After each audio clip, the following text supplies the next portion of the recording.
समोर माझ्यासोबत 11 खेळाडू कोण आहेत, 10 खेळाडू त्याच्याशी काही संबंध नसता. मी माझा स्वतःचा परफॉर्मन्स काय ते करायचो. मी समोर कुठला बॉलर आहे, काय करतो त्याच्याशी काही संबंध नाही. सर माझं आता रनिंग वय 49 वर्ष चालू आहे आणि माझ्या वयाच्या आतापर्यंत एकही खेळाडू सध्या रनिंग क्रिकेट खेळत नाही. नवीन बॉलरला 6 बॉल 6 षटकार मारलेले आणि ती मॅच आम्ही क्वार्टर फायनल हारलेलो सुद्धा. पण त्या मॅचला एवढं मला परफॉर्मन्स चांगलं केलं माझ्या बॅटिंगला, तर त्या लोकांनी हारून सुद्धा मला त्या मॅचला मॅन ऑफ द सिरीज दिलेली.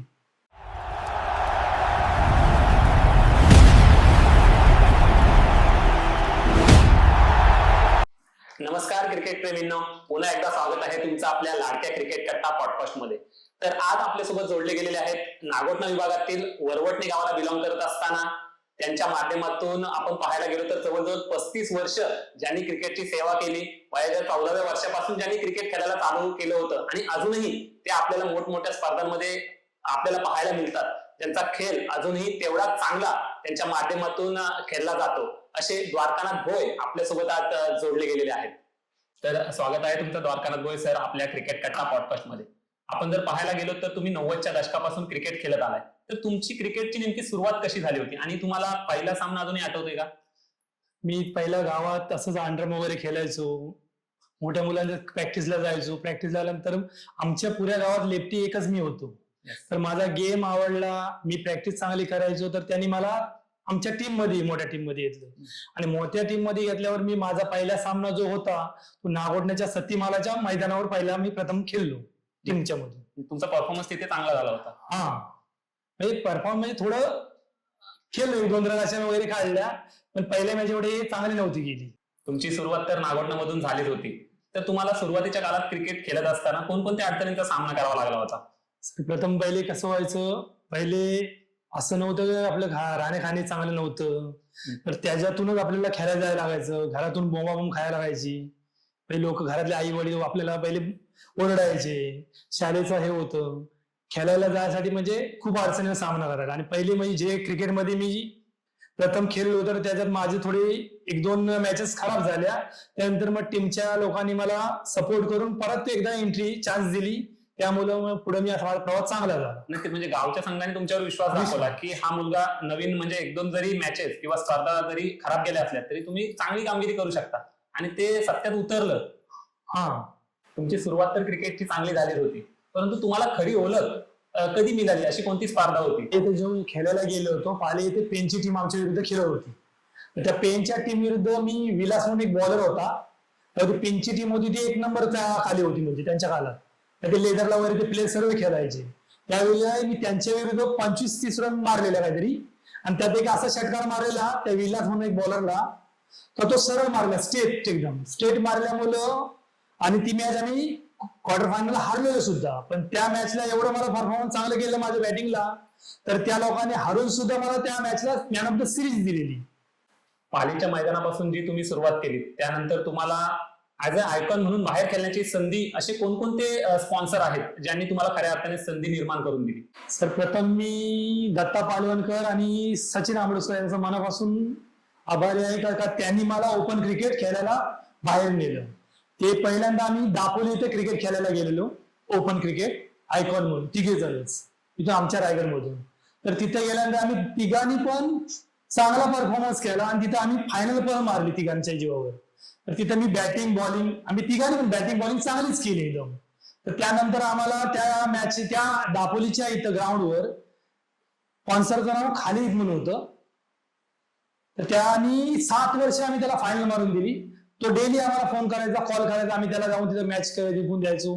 आमच्या तिघांसोबत नंतर महेंद्र म्हात्रे असेल, परेश चवरकर असेल पोयनाडचा, त्यानंतर राजू शास्त्री कोलगावचा असेल, तसेच आपला ऋषिकेश साखरकर अलिबागचा, रुपेश शिंदे असेल, अजून बाला टेमकर, आपला समीर पाटील म्हणून पेजारीचा आहे ते, हे जे होते ह्यांनी मला जाम सपोर्ट केला ओपन क्रिकेटमध्ये. महेंद्र मात्र असं कधी कधी असायचं का माझी बॅट 1200 ग्रामची असायची किंवा 1300 ग्रामची असायची, हेवी असायची, आणि तो हलक्या बॅटवर, तो कधी पण बोलायचा का द्वारकानाथ तू यार बॅट घेतोच वजन आणि आम्ही हलक्या बॅटवर, तुझा क्रिकेट कसा आहे पुढे, तू बॅट चेंज कर. तर मी त्याला कधी बोलायचं का मला त्याची सवय लागलेली आहे त्या बॅटची, त्यामुळे मला ती जमतंय. त्यांनी मला ह्या क्रिकेटमध्ये जरा जास्त, आणि जास्त क्रिकेट सचिन दत्ता आणि रवी आणि संदीप पाटील म्हणून आपला पडमचा यांच्यामुळे मी जास्त क्रिकेट खेळलो असंही पण सांगू शकतो. आयकॉन म्हणून तर सुरुवात खेळायला केली होती.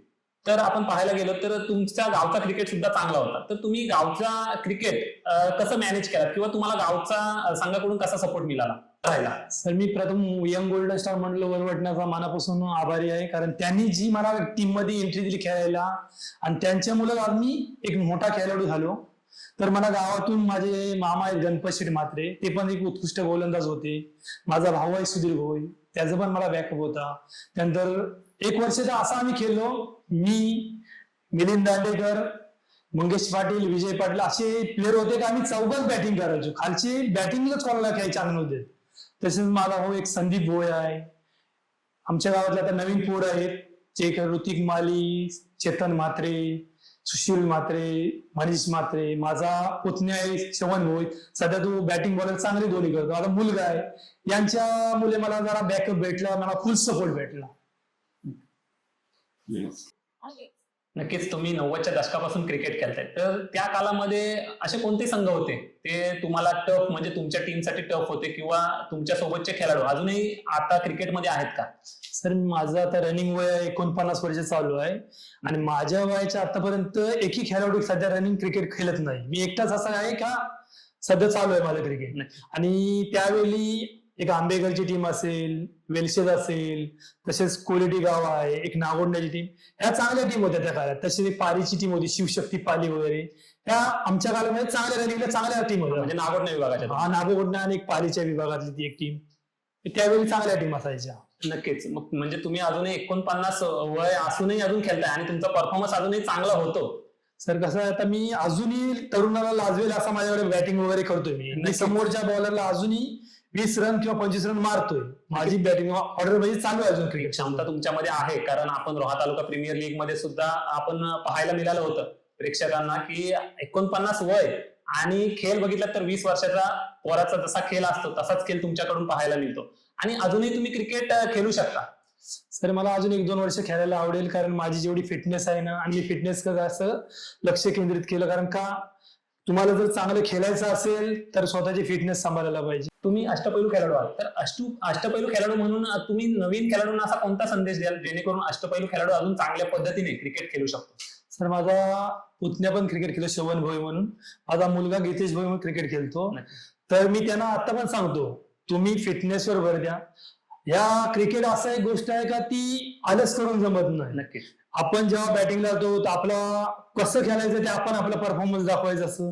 बॉलिंग करताना आपण कुठला बॉल टाकणार आहोत त्या गोष्टीचा विचार करायचा असतो.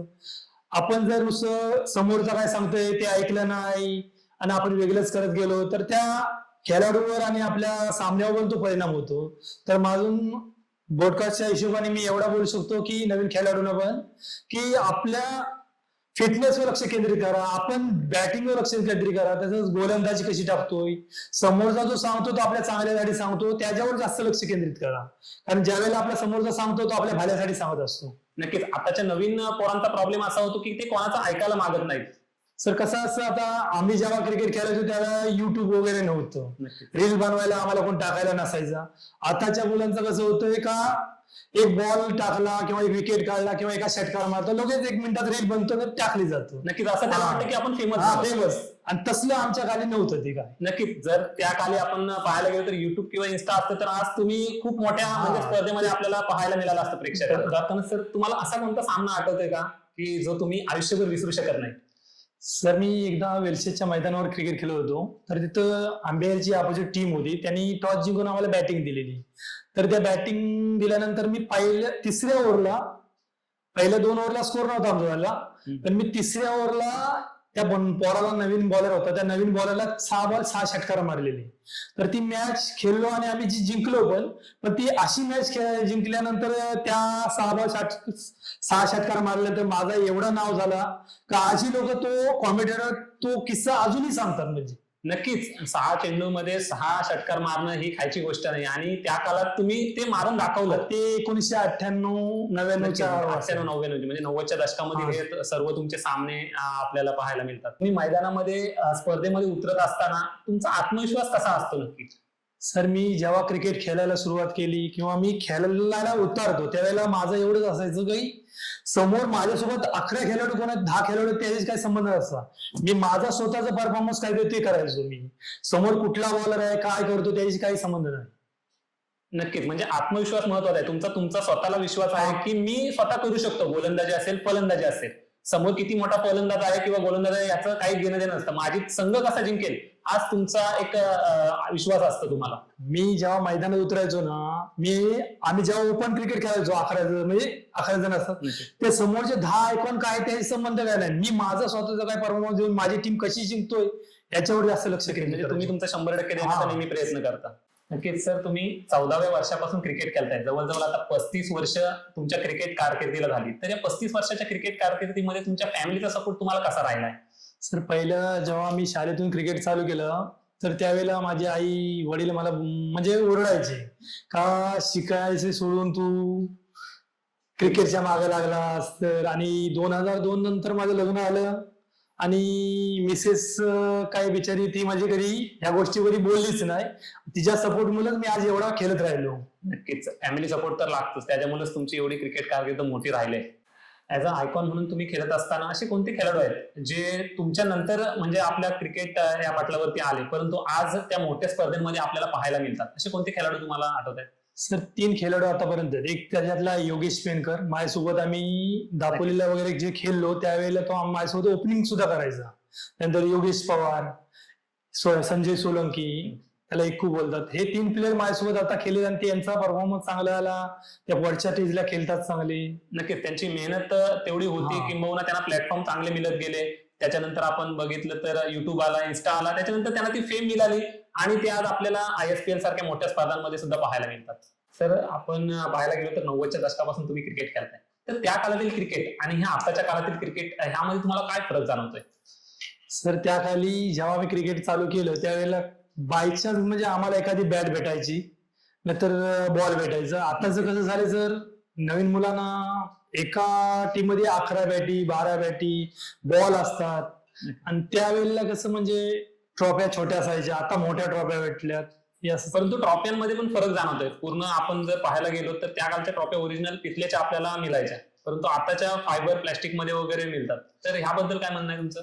सर त्या खाली पिठल्याच्या भेटायच्या आणि त्या चांगल्या वाटायच्या. आता फायबर भेटतात त्या पण कधी खराब होऊन जातात. तसेच आम्ही जेव्हा क्रिकेट खेळलो त्यावेळेला काय बाईक नव्हती, काय टीव्ही नव्हत्या. आताच्या काळात कसं झालंय, एक सिरीज भेटली तरी बाईक भेटतो, LED टीव्ही भेटतात, फ्रीज भेटतात.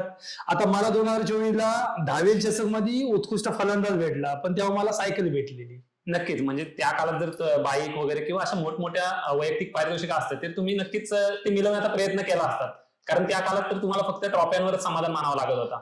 मी एवढा खेळलो पण आता तेव्हा तर एवढं काय नव्हतं, पण गेम चालू होता आणि मला फक्त माझ्या एवढ्या आयुष्यात एकच संबेच्या मैदानावर एक फक्त सोन्याची अंगठी रिंग भेटलेली. नक्कीच, म्हणजे तुम्ही जे एवढं क्रिकेट खेळत झालात त्याचं काहीतरी चीज झालं त्यावेळी तुम्हाला वाटलं आयुष्यात एवढा क्रिकेट खेळतो पहिल्यांदा काहीतरी एक वस्तू भेटली याचा थोडं. नक्कीच. तर आपण सरांसोबत एक छोटासा रॅपिड फायर घेणार आहोत. तुम्हाला आवडता फलंदाज कोणता? सर माझ्या काळातला जर विचार केला तर मी महेंद्र मात्रेला मानतो. खरं तसा खेळाडूच नव्हता तो. दत्ता पालवणकर हे मोठेच खेळाडू होते माझ्या काळात. आपल्या रोहा तालुक्यात तालुक्यातला आताच्या वेळेला तर एक सिद्धू मोरे, तसा आमचा ऋतिक माली वगैरे हे चांगले प्लेअर. तर आवडते गोलंदाज कोणते होते? सर आमच्या काळात राजू मात्रे असेल, तो कोलगावचा, चांगला बॉलिंग टाकायचा. त्यानंतर आपला एक बोरकर म्हणून होता, तो एक बॉलर चांगला होता, रेवदंडाचा होता. शैलेश मार्को होता, हे चांगले बॉलर. आणि आताचे तुम्हाला कोण गोलंदाज आवडतात? आता सध्या माझ्या मते माझा पुतण्या पण एक चांगला बॉलर आहे, श्रवण गोळे म्हणून, चांगला बॉलिंग टाकतो. तुम्ही एवढं क्रिकेट खेळत आहात, तुमचं आवडतं मैदान कोणतं राहिलंय जिथे तुमची चांगली फलंदाजी अथवा गोलंदाजी व्हायची? सर माझं आजपर्यंत आवडतं मैदान 10वीच्या जे आपल्या गोलवाडीचा मैदान असेल, तसंच पारीचं मैदान चांगलं होतं. आणि आवडती स्पर्धा कोणती जिथे तुम्हाला खेळायला आवडतं? 10वी. नक्की 10वी चषक आपण रोहा तालुक्यात सर्वांनाच आवडतो, कारण चांगलं एक प्लॅटफॉर्म नवीन खेळाडूंना किंवा जुने खेळाडूंना एक चांगले प्लॅटफॉर्म तिथे मिळतो आपल्याला. तुम्ही अष्टपैलू खेळाडू आहात, तर तुम्हाला फलंदाजी आवडते की गोलंदाजी? सर मला फलंदाजी करायला आवडते. नक्कीच फलंदाजी. कारण मी कसं आहे, माझं या टीव्हीवरच्या मॅचेस मी बघत नाही ना कुठे बघायला जात. जेवढा खेळायला गेल तेवढी माझी हाऊस पुरी होते. द्वारकानाथ भोई सर, तर त्यांचा बहुमूल्य वेळ आपल्या आजच्या या पॉडकास्ट मध्ये मिळाला, तर त्यांचं पुन्हा एकदा स्वागत करतो आणि आभार मानतो. धन्यवाद. मी आभारी आहे क्रिकेट कट्टा पॉडकास्टचे. तसेच मी मोहितचं पण आभारी आहे, कारण त्यांनी मला आतापर्यंत एवढा क्रिकेट खेळला कोणी एकाने पण ह्या गोष्टी विचारलं नाही, पण त्यांनी विचारलं, माझी स्वतःची मुलाखत घेतली आणि माझ्या ज्या मनात ज्या इच्छा होत्या त्या माझ्या प्रेक्षकांपर्यंत बोलून दाखवायच्या होत्या, त्या बोलून त्यांनी दाखवल्याबद्दल मी त्याच्या पॉडकास्ट मनापासून आभारी आहे. तर हा व्हिडिओ तुम्हाला आवडला असेल तर लाईक करा, शेअर करा आणि आपल्या क्रिकेट कट्टा पॉडकास्ट या चॅनलला सबस्क्राईब करा. आणि तुम्हाला अजून आपल्या या पॉडकास्टमध्ये कोणत्या खेळाडूंची माहिती, त्यांची स्टोरी पाहायला आवडेल हे कमेंटमध्ये नक्की सांगा.